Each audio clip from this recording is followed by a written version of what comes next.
যে আমি ঠিক যেরকম কল্পনা করেছিলাম যে আমার বাড়িটা এইরকম হবে, ঠিক আছে, তো ঠিক সেই রকমই আমি পেয়েছি। ঠিক আছে।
আমরা আজকে সুগম সুধীরে একটা ডুপ্লেক্সের হ্যান্ড ওভার দিচ্ছি।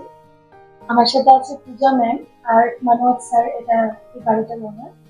আর আনফর্চুনেটলি আমাদের একটা ছোট্ট বেবি আছে, তো ওনাকে বেবিকে সামলাতে হচ্ছে, তো he couldn't come, but ma'am is there. ম্যামের থেকে আজকে আমরা জানতে চাই যে ফার্স্ট টাইম জানতে চাই যে আপনি ক্রিয়েশনস অব্দি পৌঁছালেন কি করে। অ্যাকচুয়ালি এই ফ্ল্যাটটার যিনি ওনার ছিলেন, তো উনি অ্যাকচুয়ালি তোমার নাম্বারটা দিয়েছেন আমার। ঠিক আছে, তো আমরা এখানে এটা ইন্টারাপ্ট করে বলতে চাই যে এটা একটা রিসেন্ট ফ্ল্যাট ছিল, বাট একদমই নিউ ছিল, কিছুই ছিল না, একদম প্রথম ছিল। অ্যান্ড ম্যামের ভীষণ স্বপ্নের বাড়ি এটা, তো অনেক ইনপুটস পেয়েছি আমরা, খুব ইজি হয়েছে আমাদের কাজ করা, because she was actively involve in this. Every day প্রায় এভরি মর্নিং ওনারা আসতেন, তারও অফিস যাওয়ার আগে আসতো। তো অ্যাজ সাচ মানে কোনো এত ইনপুট ইন্টেরিয়র করলে দরকারও হয় না, বাট স্টিল দে ওয়ার দেয়ার, সব সময় ছিল। ম্যাম, পুরো জার্নিটা আপনাদের কিরকম লাগলো, কি এক্সপিরিয়েন্স হলো, কতটা কি একটা এত বড় টাইম কনস্ট্যান্ট ছিল যে এত দিনের মধ্যে বেবি আছে করার ব্যাপার, সেই সব জিনিসগুলো কিরকম কি আপনি আপনাকে চাই। অ্যাকচুয়ালি আমরা শিফট করার পরে আমাদের পুরোনো ফ্ল্যাটে ছিলাম, তো জিনিসপত্র তো আমাদের যেটা ছিল যে সময় খুব কম ছিল আমাদের হাতে, কিন্তু জানোই। ঠিক আছে, তো হয়তো বোধহয় 2 মাসে আমাকে হ্যাঁ তোমাকে বলেছিলাম, ঠিক আছে 2 মাসে 75 ডেজ, যাক তুমি তো বলেছিলে প্রথমে 90 ডেজ, যেটা কমিয়ে 75 ডেজে যে আলটিমেটলি দিতে পেরেছো সেটাই থ্যাঙ্কস। আর একটা জিনিস ঠিকই যে তুমি যে বলেছিলে 75 ডেজে একটা দিনও এক্সট্রা নাওনি তুমি। 75th ডেতে আমরা একদম একদম একদম, এটার জন্য আমি সত্যি খুব হ্যাপি, কারণ আমাদের সত্যি একটু প্রবলেম হচ্ছিল যে শিফটিং এর, যাতে আমাদের তাড়া ছিল শিফট করার। আর যেটা বলবো সেটা হচ্ছে যে আমি ঠিক যেরকম কল্পনা করেছিলাম যে আমার বাড়িটা এইরকম হবে, ঠিক আছে, তো ঠিক সেই রকমই আমি পেয়েছি। ঠিক আছে।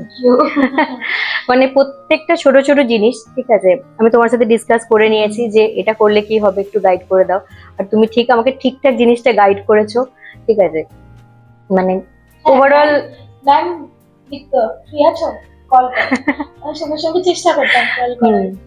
কারণ আমি একটা জিনিস ভাবছি যে এই জায়গাটা এরকম হলে ভালো হয়। ঠিক আছে, তো মানে হয়ে যাওয়ার পরে আমার চেঞ্জ করার মানে অপশন থাকে না। অনেক সময় হতো যে আমি না ম্যাম এই জায়গাটা এরকম করবেন না, আবার আমি হয়তো বা এটা তো দারুণ আইডিয়া বলছেন, চলুন এটা করে দিই। হ্যাঁ, একটা মিক্সড এফর্ট দিয়ে হয়েছিল।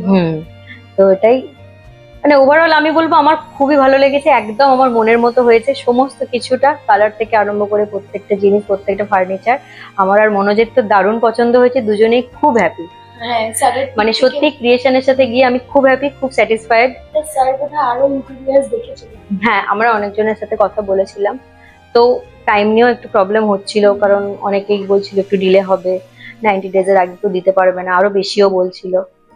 তো একদম আর ওনার ছোট্ট বেবিটার জন্য আমরা আরো চেষ্টা করেছিলাম হুম। যাতে যত তাড়াতাড়ি সম্ভব, তাও আমার 75 ডেজ লেগেছে আমার। হ্যাঁ, সেটা কিন্তু তুমি আরেকটু আগেই চেয়েছিলে, আর আমাদের জন্য একটু ডিলে হয়ে গেছে, কারণ আমরা লাস্ট মুহূর্তে এসে একটু কিছু চেঞ্জেস করেছি, যে কারণে আমাদের সিভিল ওয়ার্ক, হ্যাঁ প্রচুর, আমার সে প্রচুর সিভিল ওয়ার্ক, মানে হ্যাঁ মনের মতো করে অনেক কিছু আমরা চেঞ্জেস। হ্যাঁ, কারণ মনে হচ্ছিল যে ওপরের যে মানে যে সুইচ বোর্ড গুলো সেগুলো সব স্মার্ট সুইচ বোর্ড, স্মার্ট হবে, ইলেকট্রিকের আমাদের অনেক চেঞ্জেস হয়েছে। নলেজও আছে, আর হুম, স্যার খুব মনের মতো করে কাজটা করিয়ে করিয়েছে। নিয়েছিলেন। তো ওভারঅল আপনি স্যাটিসফাইড উইথ দ্য ভীষণ, টাইম, ভীষণ। ডিউরেশন এন্ড সার্ভিস সবকিছু? সমস্ত কিছুতে ভীষণ স্যাটিসফাইড আমি।